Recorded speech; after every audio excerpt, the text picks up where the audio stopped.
និយាយពីថាលេង MMO បងប្អូនទាំងអស់គ្នាក្តីសម័យខ្ញុំចង់ខ្លាចជា MMO គឺតាំងពីឆ្នាំ2023មកម៉េះបងប្អូនទាំងអស់គ្នាប៉ុន្តែបរាជ័យដោយសារបងប្អូនទាំងអស់គ្នាគឺខ្ញុំដូចរបៀបថាមិនដឹងថាទៅរកឲ្យអ្នកណាជួយអញ្ចឹងព្រោះកាលពីឆ្នាំ2023ហ្នឹងគឺតម្រូវឲ្យមានដាក់ admin បរទេសហើយតម្រូវឲ្យយើងនឹងចេះកាត់តវីដេអូវែងអីអញ្ចឹងហើយដោយសារកាលនោះខ្ញុំអៀនកាមេរ៉ាបងប្អូនទាំងអស់គ្នាហើយខ្ញុំក៏អត់មានពេលវេលាបានថតទេហើយណាមួយរវល់នឹងការងារច្រើនពេក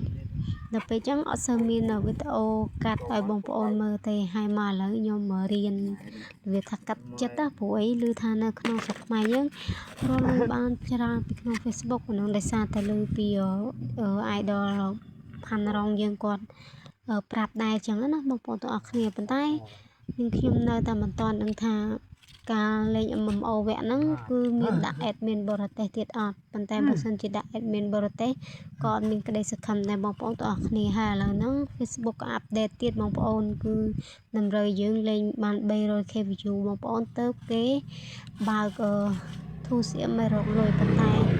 ខ្ញុំគិតថាប្រហែលជាគ្មានឱកាសអាចនឹងរកលុយពី Facebook ទេបងប្អូនព្រោះ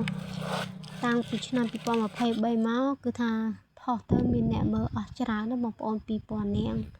2000k ចំនួន 2000 នាក់ហ្នឹងហើយបងប្អូន 2k និយាយអត់សូវចេះនិយាយចឹងបានជាអត់សូវមានអ្នកមើលអញ្ចឹងបងប្អូនទាំងអស់គ្នាពេលអញ្ចឹងទៅ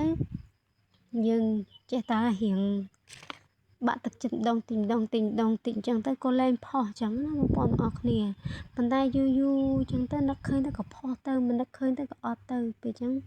វាអត់មានចំណូលនៅក្នុងការរកលុយក្នុង Facebook ទេប៉ុន្តែផ្ទុយទៅវិញគឺនៅខាងក្រៅដែលខ្ញុំខិតខំប្រឹងប្រែងធ្វើការគឺនៅក្រៅជាមួយនឹងការចេញមុខនៅលើ social media អញ្ចឹងណាបងប្អូនទាំងអស់គ្នាហើយនេះគឺការងារផ្ទាល់ខ្លួននឹងខ្ញុំបងប្អូនទាំងអស់គ្នាដែលខ្ញុំធ្វើរាល់ថ្ងៃគឺការប្រវាយចន្ទីនេះឯងហើយការប្រវាយចន្ទីនេះឯងគឺបងប្អូនដែលចង់រៀនបងប្អូនបាច់មើលអីច្រើនបងប្អូនមើលតាមនឹងខ្ញុំប្រាប់ហ្នឹងទៅគឺបងប្អូនចេះហើយបងប្អូនទាំងអស់គ្នាគឺងាយស្រួលមែនតើបងប្អូនទាំងអស់គ្នាហើយការងារនេះដែរក៏ខាងបងប្អូនកសិករយើងក៏ដូចជាបងប្អូនស្រុកស្រែស្រុកចំការយើងគឺគាត់ក៏ងាយស្រួលក្នុងការរកលុយពីមុខរបរប្រវាយចន្ទីនេះដែរបងប្អូនទាំងអស់គ្នាគឺបងប្អូនខ្លះគាត់រកតាមសមត្ថភាពគាត់ចឹងណាបងប្អូនទាំងអស់គ្នាគឺមួយថ្ងៃគាត់អាចរកបានពី100000ទៅ150,000រៀលដែរពីការប្រវាយចន្ទីនេះប៉ុន្តែនេះខ្ញុំអត់ហ៊ាននិយាយច្រើនទេបងប្អូនទាំងអស់គ្នាខ្លាចពេលយើងនិយាយពីលុយអញ្ចឹងទៅខ្លាច Facebook គេចាប់អីចឹងណាបងប្អូនទាំងអស់គ្នាអញ្ចឹងវីដេអូហ្នឹងមានតា